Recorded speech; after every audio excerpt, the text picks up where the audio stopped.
오늘 우리가 함께 살펴볼 성경 본문은 고린도전서 3장 1절부터 9절까지입니다. 고린도전서 3장 1절부터 9절까지를 통해 교회를 향한 직분자들의 헌신과 또 우리가 한 해의 소명에서 마주하는 결실을 어떻게 바라보아야 하며 누구에게 참된 감사를 드려야 하는지를 살펴보도록 하겠습니다. 고린도전서 3장 1에서 9절까지 기록된 하나님의 말씀을 낭독하겠습니다. 형제들아, 내가 신령한 자들을 대함과 같이 너희에게 말할 수 없어서 육신에 속한 자, 곧 그리스도 안에서 어린아이들을 대함과 같이 하노라. 내가 너희를 젖으로 먹이고 밥으로 아니하였노니 이는 너희가 감당하지 못하였음이거니와 지금도 못하리라. 너희는 아직도 육신에 속한 자로다. 너희 가운데 시기와 분쟁이 있으니 어찌 육신에 속하여 사람을 따라 행함이 아니리오. 어떤 이는 말하되 나는 바울에게라고, 다른 이는 나는 아볼로에게라 하니 너희가 육의 사람이 아니리오. 그런즉 아볼로는 무엇이며 바울은 무엇이냐? 그들은 주께서 각각 주신 대로 너희로 하여금 믿게 한 사역자들이니라. 나는 심었고 아볼로는 물을 주었으되 오직 하나님께서 자라나게 하셨나니 그런즉 심는 이나 물 주는 이는 아무것도 아니로되 오직 자라게 하신 이는 하나님뿐이니라. 심는 이와 물 주는 이는 한 가지이나 각각 자기가 일한 대로 자기의 상을 받으리라. 우리는 하나님의 동역자들이요 너희는 하나님의 밭이요 하나님의 집이니라. 아멘. 설교 후에는 찬송 65장 1A, 1B, 2A절을 함께 부르도록 하겠습니다.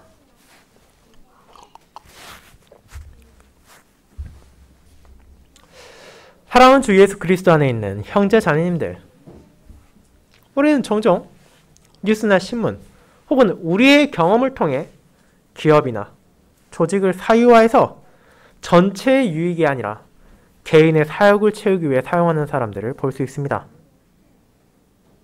자신이 기업을 일구었다고 해서, 자신이 많은 헌신을 했다고 해서 특정한 단체에 대한 소유권을 주장하고 법과 질서와 허용하는 이상으로 많은 것을 가지려 하며 그 과정에서 다른 조직원들에게 피해를 주는 것을 거리끼지 않는 악한 사람들이 있습니다. 그뿐 아니라 다른 한편에서는 어떻게든 그런 사람들과 줄을 대어 인맥을 얻고 콩고물이라도 조금 얻어먹을 수 있을까 생각하는 어리석은 사람들이 있는 것도 사실입니다. 그리고 그런 비참한 현실은 세상의 기업과 조직에서만 발견되는 것이 아니라 안타깝게도 교회 안에서도 어렵지 않게 발견된다는 것이 우리를 슬프게 하기도 합니다. 때로는 한 교회를 개척한 목사가, 때로는 교회를 위해 재정적으로 크게 섬겼던 장로가, 때로는 오랜 시간 교회를 출석하며 형제와 자매를 격려했던 지체가 어느샌가 변질되어 교회의 전체의 유익을 위해서가 아니라 자신의 명예나 자신의 권력이나 자신의 유익을 위해서 말하고 행동하며 심지어 그런 개인들을 추종하는 무리가 파벌을 만들어 시기와 분쟁으로 문제를 일으키기도 합니다. 그와 같은 모든 행동을 통해 결국 자기가 신자라고 입으로는 말하지만 결국 교회가 하나님의 소유가 아니라 나의 것이라는 생각을 증거하는 것입니다. 그리고 그런 말과 행동을 통해 결국 그들이 여전히 세상적인 방식으로 교회를 바라보고 참된 감사, 영광의 대상을 외면한다는 것을 우리는 보게 됩니다. 그와 유사한 맥락에서 우리는 오늘 본문을 바라볼 수 있습니다. 그런 잘못된 생각, 잘못된 행동은 이 시대에만 있는 것이 아니기 때문입니다. 고린도 교회의 신자들은 자신들을 향한 바울과 아볼로의 헌신을 누구보다 잘 알고 있었습니다. 하나님의 지혜를 알지 못하던 이들에게 그들은 나와 그리스도의 십자가를 전하였으며 고난과 어려움 가운데서 교회를 세워나가는데 끊임없이 헌신했습니다. 그러나 이를 바라보는 신자들 가운데 파벌이 생겨나고 다툼이 생겨났습니다. 이 사역자들이 누구를 위하여 일하는지, 그들이 진정으로 원하는 것이 무엇인지를 망각하고 궁극적으로 교회를 세우는 분이 어떤 분이신지를 잊었을 때 세상과 같이 사람의 일에 찬사를 보내고 인간의 능력에 영광을 돌리는 어리석음을 나타낸 것입니다.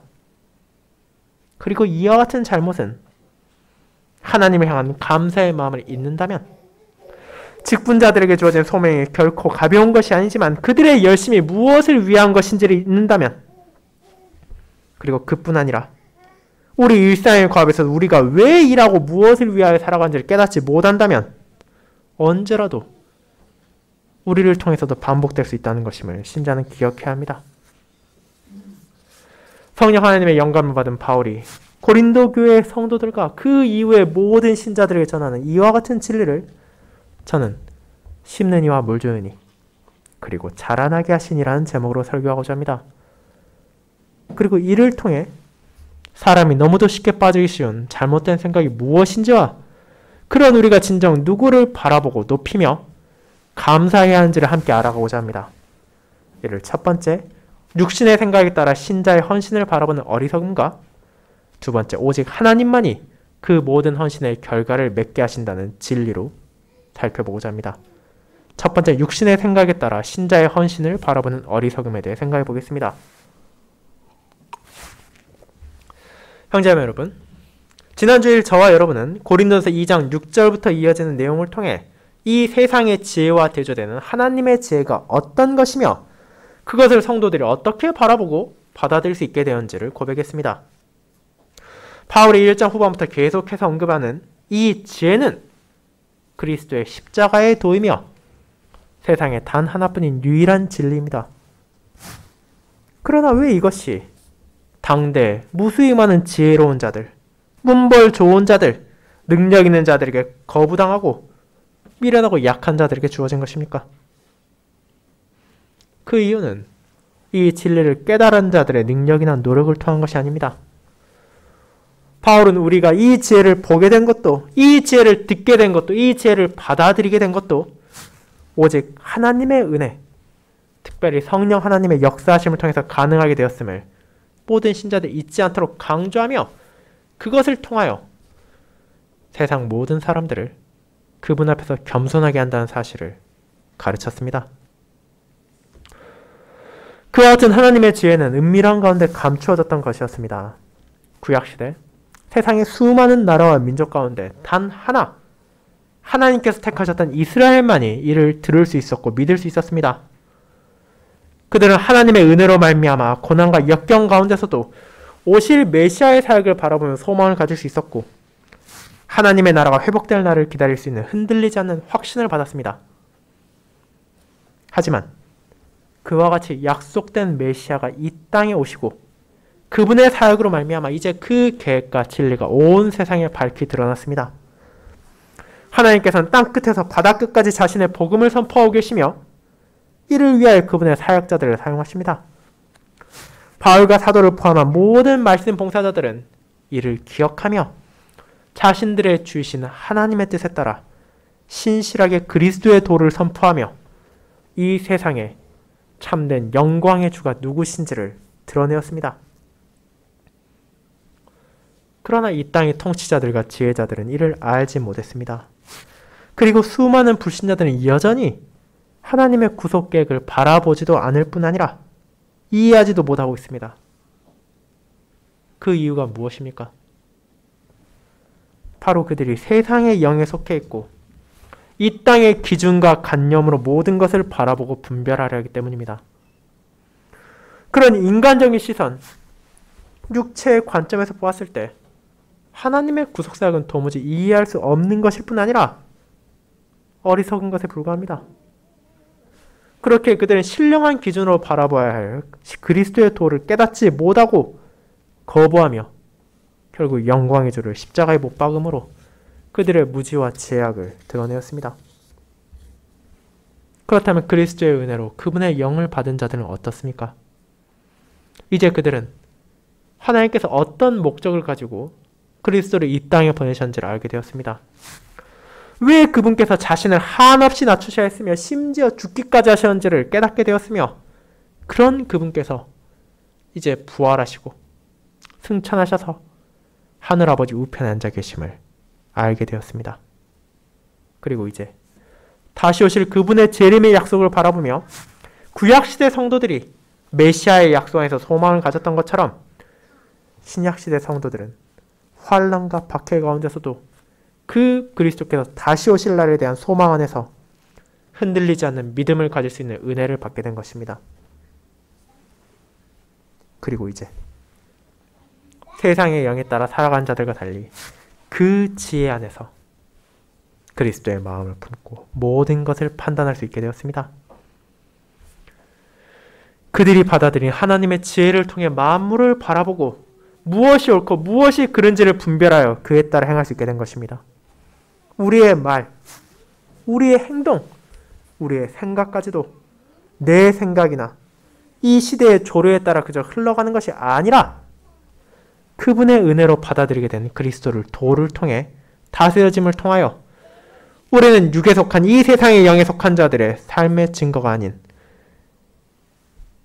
하나님의 영에 속한 자로서의 삶의 증거를 열매로 보여줄 수 있게 됩니다.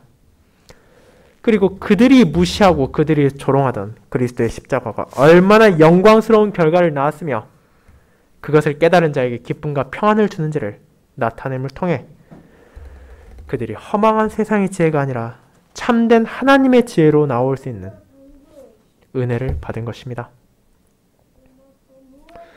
이제 그와 같은 진리를 고린도 교회 성도들에게 전한 바울은 이제 그 진리의 실제가 어떻게 나타나야 하는지를 보여줍니다.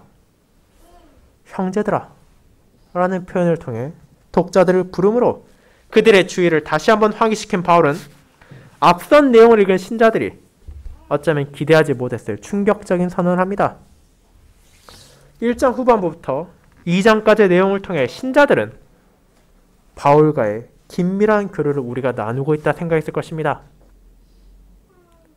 어리석고 연약한 자신들을 하나님께서 부르셨고 그분의 지혜를 받게 되었으면 이것을 사도들이 선포했으며 그 진리 안에서 우리가 하나가 되었다고 자연스럽게 느꼈을 것입니다. 비록 자신들이 육체로는 떨어져 있지만 하나님의 지혜 안에서 하나가 되었고 그 말 안에서 격려와 위로를 누렸을 것입니다. 그러나 바울은 그 모든 내용을 통해 신령한 자, 하나님의 영이신 성령 하나님께서 거하심을 통해 우리가 받은 은혜가 무엇인지를 알려주지만 3장에서는 성도들을 향해 그런 열매가 너희의 삶 가운데 실제하느냐고 묻습니다. 그리고 그에 대한 답은 아직 그렇지 않다는 것입니다. 앞선 서신에서 자신들이 온전한 자들 중에서 지혜를 말했다고 한 바울은 이제 완전히 다른 말을 하는 것처럼 보입니다. 그는 고린도 신자들을 어떻게 말합니까? 내가 신령한 자들을 대함과 같이 너에게 말할 수 없어서 육신에 속한 자, 곧 그리스도 안에서 어린아이들을 대함과 같이 하노라고 1절에서 선언합니다.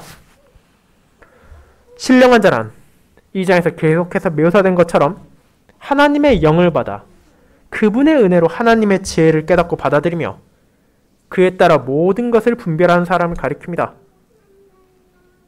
그런데 갑자기 3장에서 바울이 논조를 바꾸어 성도들을 신령한 자처럼 대할 수 없다고 말하는 것은 모순된 것이 아닙니까?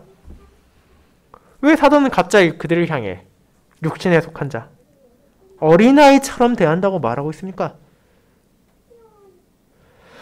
물론 성령 하나님의 영감을 받아 이 서신을 작성한 바울은 모순된 말을 하고 있지 않습니다. 바울의 표현을 세심하게 다시 살펴보시기 바랍니다. 1절의 내용이 충격적인 것은 사실이지만 아직 그는 고린도 성도들을 향해 너희가 신령한 자가 아니라고는 말하지 않습니다. 다만 그들을 마땅히 신령한 자로 대해함에도 불구하고 그리고 그가 그것을 원함에도 불구하고 그렇게 할 수 없다는 것을 안타까워하는 것입니다. 그들을 장성한 자, 온전한 자로 대하고 싶음에도 그럴 수 없다는 것입니다. 이어지는 2절은 그렇다면 왜 바울이 그들을 어린아이들처럼 육신에 속한 자들처럼 대해야 한다는 것인지를 보여줍니다. 그것은 그들이 밥이 아니라 저주로 먹여져야 했다는 것입니다. 우리는 이 표현의 의미가 무엇인지를 쉽게 이해할 수 있습니다. 여러분은 갓난아이들과 성인들이 동일한 음식을 먹을 수 없다는 것을 알고 있습니다. 아이들은 어른들이 먹는 것처럼 고형식을 먹을 능력이 없습니다. 그들에게는 모이나 우유와 같이 액상으로 된 음식들을 먹으며 천천히 소화 능력을 키울 필요가 있으며 어느 정도 성장한 이후에나 어른들이 먹는 것과 동일한 음식들을 서서히 적응시키며 그것을 먹게 할 것입니다.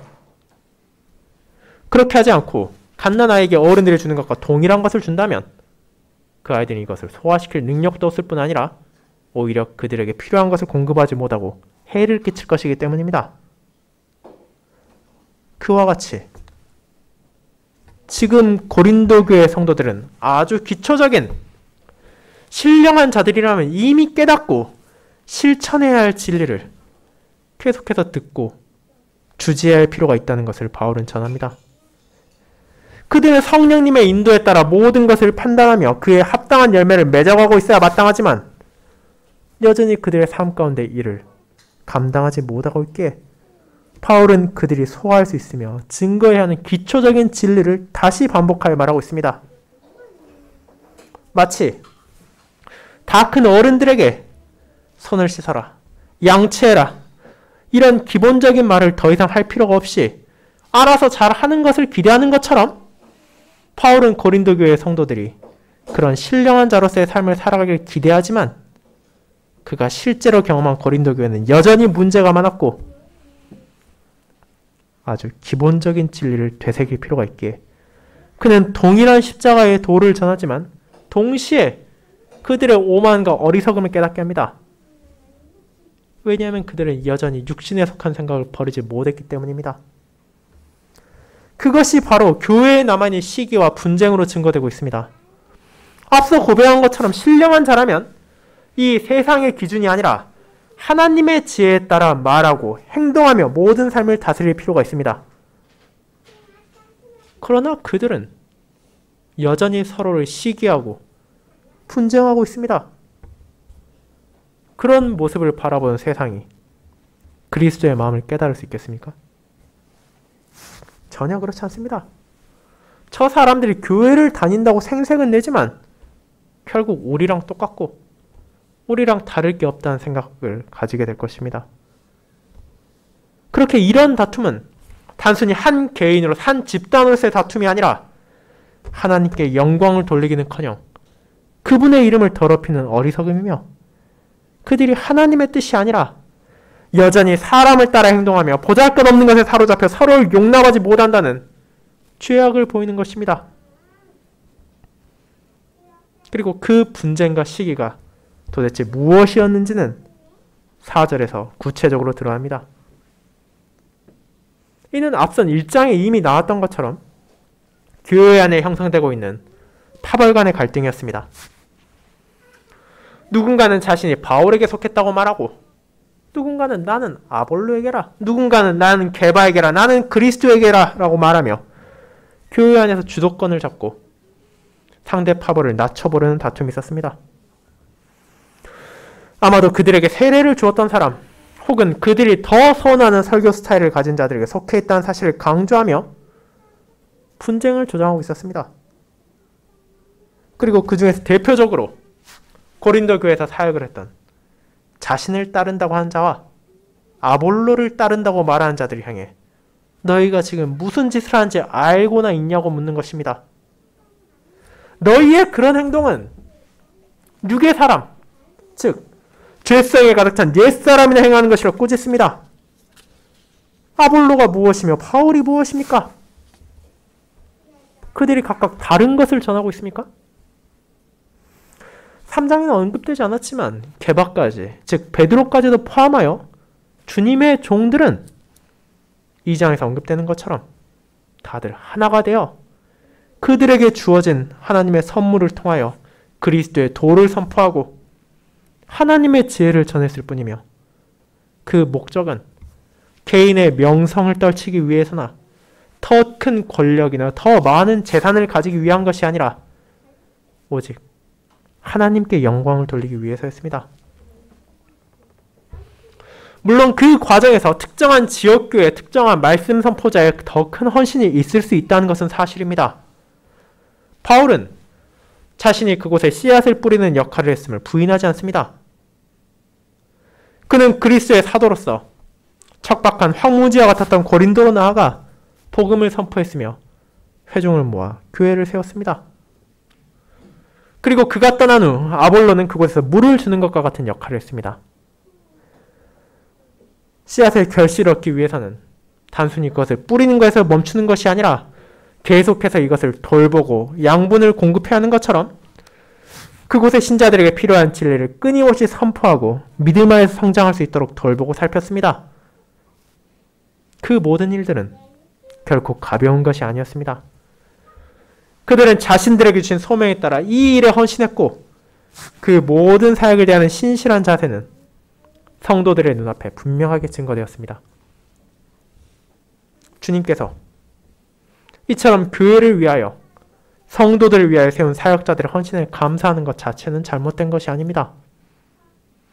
그러나 그 과정에서 그들은 마치 바울이, 마치 아볼로가 교회를 세웠고 교회의 주인인 것처럼 생각하게 되는 오류를 저지른 것입니다.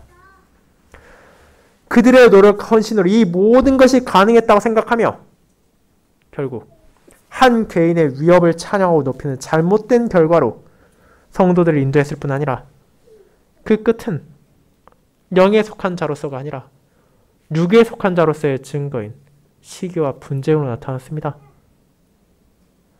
그리고 이는 우리가 눈앞의 결과를 바라볼 때 사람의 능력과 노력만을 생각하며 그것을 통해 우리가 무언가를 성취했다고 여긴다면 언제라도 반복되어 일어날 수 있는 보편적인 인간의 어리석음이기도 합니다. 무언가의 성과를 거두었을 때, 특별히 한 해의 결실을 마주할 때도 마찬가지입니다. 저와 여러분이 이 땅에서 주님께서 주신 대로 각각의 소명에 따라 신실하게 살아가고 성실하게 일하는 것은 당연히 칭찬받아 마땅한 일입니다. 하지만 하나님께서 이를 통해 인간을 높이고 자신의 능력에 교만할 것을 원하십니까? 그것을 원하는 것은 하나님의 지혜에 따른 것이 아니라 여전히 세상을 따르는 것이며 사회의 조류에 기반한 사상입니다. 그렇게 바울은 고린도 교회의 성도들은 정말로 아끼고 사랑하지만 그렇게 더더욱 그들이 그런 잘못된 함정에 빠지지 않기를 원했습니다.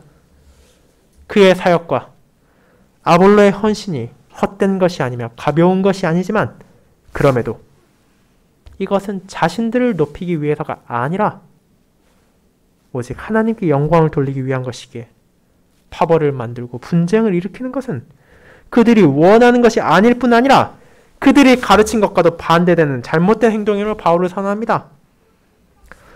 1장 31절에 이미 나타나는 것처럼 진정 높임을 받아야 하는 분, 신자가 모든 것을 통해 자랑해야 하는 사람은 사도도 아니고 아볼로도 아니며 오직 주님뿐이며 그분 안에서 그분께만 영광을 돌려야 하기 때문입니다. 사랑하는 형제자매 여러분, 우리 또한 이 사실을 간과해서는 안 됩니다. 오늘날 교회를 다니는 신자들 역시 고린도 교회 성도들과 동일한 잘못에서 완전히 자유하지 못하기 때문입니다. 여전히 수많은 사람들은 영적이 아니라 육신에 속한 생각을 품고 있으며 하나님의 교회 안에서도 그분의 종들 가운데 파벌을 만들어 누가 더 좋다, 누가 더 훌륭하다고 생각하며 시기와 분쟁을 이어가고 있기 때문입니다. 하나님의 신실한 사역자들에게 존중을 하고 감사를 표하는 것은 합당하지만 그 감사는 결국 개인의 영예나 명광을 위한 것이 아닙니다. 우리의 모든 찬사는 궁극적으로 오직 하나님만을 향해 하며 결코 인간의 사역이나 재능에 멈춰서는 안 되기 때문입니다. 그리고 이는 추수감사주의를 맞이하는 우리 자신의 성취와 결실에도 마찬가지로 적용됩니다. 한 해의 결과를 맞이하는 시점에서 우리 안에 여러 가지 생각이 떠오를 수 있습니다. 누군가는 기대를 넘는 성과에 기뻐할 수도 있고 누군가는 기대보다 좋지 않은 결과에 실망할 수도 있습니다. 물론 우리는 그 과정에 들어간 우리의 노력과 열심을 결코 간과해서는 안 되지만 최종적으로 어떤 결과가 나온다 하더라도 그것이 누구의 손에 의해 주어진 것인지를 잊지 말아야 합니다. 그렇게 함으로 인간의 무언가에 찬사를 돌리고 영광을 표함으로 시기하고 다투는 것이 아니라 오직 그 모든 것에 합당한 한 분을 향한 감사와 신뢰를 드러내는 것이 신령한 자, 자신의 모든 것을 하나님의 지혜에 따라 다스림을 받는 성도들에게 요구된 삶이기 때문입니다. 그리고 이것이 두 번째, 오직 하나님만이 그 모든 헌신의 결과를 맺게 하신다는 진리로 우리를 인도합니다. 성도 여러분, 아볼로와 바울 역시 그 사실을 정말로 잘 알고 있었기에 그들은 주님의 뜻에 따라 사역을 했던 자신들의 모습을 잘못 해석하고 교회 안에 화합이 아니라 분열과 갈등이 생겨나는 모습을 안타까워할 수밖에 없었습니다.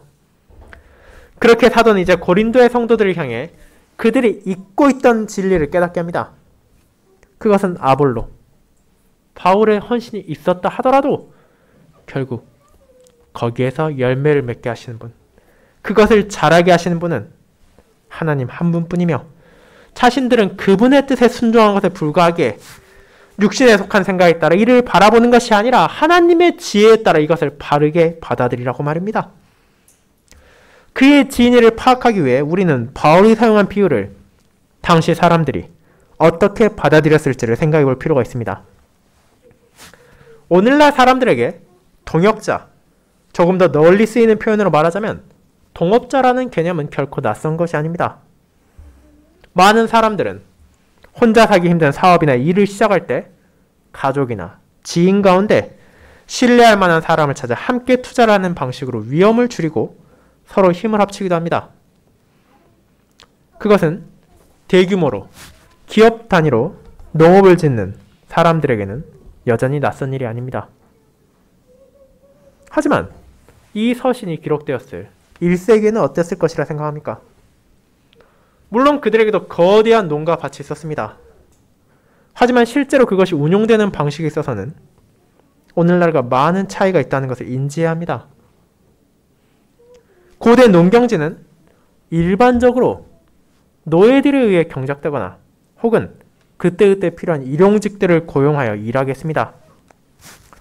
매일같이 정기적으로 나와 일하는 정규직의 개념이 아니라 상황에 따라 필요한 이들을 인력시장에 구해와 노동을 시키고 그에 대한 보수를 주는 것이 당시 농가밭에서 흔하게 일어났던 일이며 이를 바울의 서신에서 받아들이는 성도들 역시 알고 있었습니다. 그리고 우리도 이를 깨달아야만 바울이 지금 논밭의 묘사를 통해 자신과 아볼로 그리고 하나님과의 관계가 무엇인지를 어떻게 표현하고 있는지를 바르게 인식할 수 있습니다. 5절에서 그는 자신과 아볼로를 주께서 주신 대로 너희로 믿게 한 사역자라고 말합니다. 그러나 실제 그가 사용한 표현은 종과 노예를 가리키는 것이며 이는 우리가 잘 알고 있는 것처럼 그와 아볼로가 자신의 무언가를 성취하기 위해 고린도 교회의 성도들에게 진리를 선포하고 사랑과 헌신을 베푼 것이 아니라 그가 종종 서신의 초반에 말하는 것처럼 주님의 종으로서 주인의 뜻에 따라 마땅히 행해야 할 행동임을 보여주고 있습니다. 그들 자신이 주체가 아니라 그들은 방편에 불과한 것입니다. 그들이 헌신하여 고린도 교회의 성도들이 믿게 된 것도 주께서 각각 주신 대로 이루어지신 것이기에 자신들의 사역의 과정 그리고 방식에 약간의 차이가 있을지언정 그들은 동일하게 하나님 안에서 일하는 자이고 그렇게 2장에 선포된 것처럼 하나가 되어 오직 그분의 뜻에 순종할 뿐입니다. 왜냐하면 그들을 부르시고 그들을 세움을 통해 이와 같은 과업을 맡기신 분도 하나님이시고 6절과 7절에 나타났듯이 그 결과를 맺게 하신 분도 하나님이시기 때문입니다. 또한 성도들이 그와 아볼로를 추종하며 파벌을 만드는 것도 어리석은 일임을 8절과 9절에서 다시 드러납니다. 논에 씨앗을 뿌리고 심는 자 그리고 그것에 물을 주고 양분을 공급하는 자는 분명 곡물의 결실을 거두기 위해 필요한 일을 하는 사람들입니다. 하지만 바울은 나나 아볼로가 이 결실의 주인이 아니라는 사실을 분명하게 말합니다.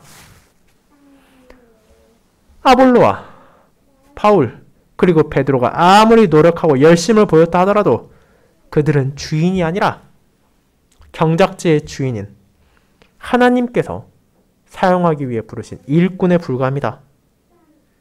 그들은 자신들이 일한 대로 상을 받을 것입니다. 이는 심는 이와 물을 주는 사람이 결국 주인과의 대등한 관계가 아니라 주인 아래에서 일을 하는 종속적인 관계에 매여 있다는 것을 보여주는 것이며, 그들이 받을 상급은 성도들의 추종과 자신들을 향한 파벌을 통해 주어지는 것이 아니라 그들을 부르신 주께서 베푸실 것임을 선언하며, 자신들의 헌신을 세상적인 개념이나 육신적인 생각으로 바라봐서는 안 된다는 것을 강조합니다. 그런 이해를 통해 우리는 9절에서 바울이 우리는 하나님의 동역자들이요라고 말한 것이 어떤 의미를 가지고 있는지 깨닫게 됩니다. 그는 자신이나 아볼로 혹은 베드로가 하나님과 대등한 위치에서 사역하고 있으며 교회에 대한 소유권을 가지고 있다고 말하는 것이 아닙니다. 그들은 하나님의 종으로 하나님께서 자신의 밭을 일구기 위해 부른 일용직에 불과합니다. 그들은 자신들의 계획이나 뜻이 아니라 주인의 계획과 주인의 뜻에 따라 주어진 일을 성실히 할 뿐이며, 그에 대한 보상은 이 세상에서 주어지는 것이 아니라 그리스도의 영광의 날 분명하게 주어질 것입니다. 이 땅에서 종이 주인의 것을 탐한다면 처벌을 받고 쫓겨나는 것처럼, 노동자가 고용인의 재산에 욕심을 부린다면 다시는 그 일을 할 수 없게 되는 것처럼, 그들은 자신들의 것이 아닌 명망이나 영광을 결코 원하지 않았습니다. 오직 그들의 주인인 하나님의 뜻에 따라 그분의 바친 교회를 정성껏 가꾸었으며, 각자에게 주어진 하나님의 은사를 아낌없이 사용함으로 하나님의 지혜에 따라 살아가는 삶이 무엇인지를 그 모든 성도를 향해 증거했습니다. 그리고 그에 대한 결과는 나의 헌신이나 나의 노력에 따라 나타나는 것이 아니라 오직 하나님의 뜻대로 이루어질 것임을 인정하며 그저 그들의 소명에 성실하게 임한 것입니다. 그와 같이 이 서신을 1차적으로 읽게 될 고린도의 성도들과 그리고 이후의 모든 신자들은 하나님의 소유인 밭입니다.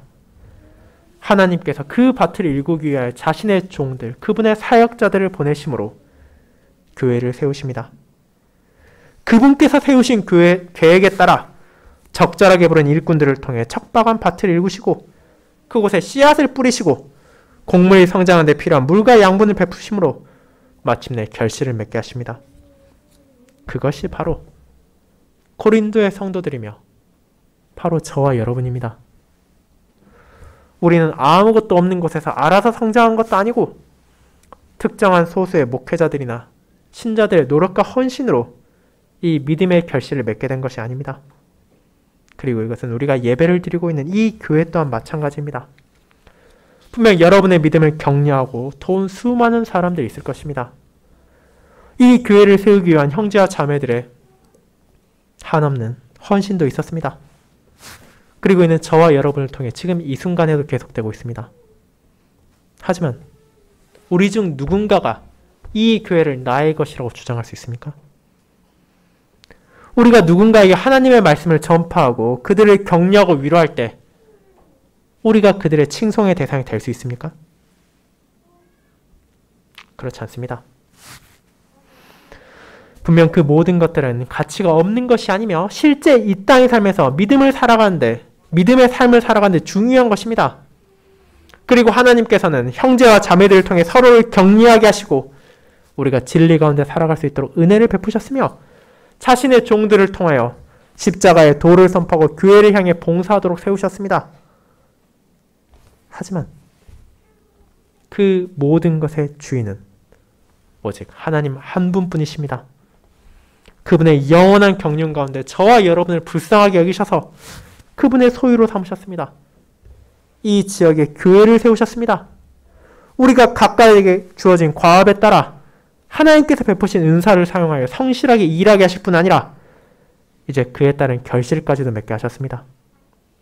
그렇게 우리의 모든 영광과 감사는 사람이 아닌 하나님께로 향하게 됩니다. 육신의 생각에 따라 시기와 질투를 하며 명예와 권력을 추종하는 것이 아니라 나의 모든 것, 이 교회의 모든 것을 가지시고 다스리시며 인도하시는 참된 주인을 경외하며 그분만을 찬양해야 한다는 것을 하나님께서는 사도 바울을 통해 전하신 이 진리로 깨닫게 하는 은혜를 베푸셨습니다. 사랑하는 성도 여러분, 추수감사주일 한 해 동안 우리가 받은 은혜를 돌아보며 하나님께 감사하도록 기념하는 이 주일에 듣게 된 진리의 말씀을 우리의 마음에 새기도록 합시다. 하나님께서 교회와 성도를 위해 그분의 종들을 보내셨을 뿐 아니라 그 봉사에 대한 결과를 맺게 하시는 것도 오직 그분뿐이라는 것을 깨닫게 하셨습니다. 이 사실을 기억함으로 우리는 결코 한 개인을 향한 추종을 해서는 안 되며 교회 안에서 육에 따른 생각을 가져서는 안 된다는 것을 다시금 되새기게 됩니다.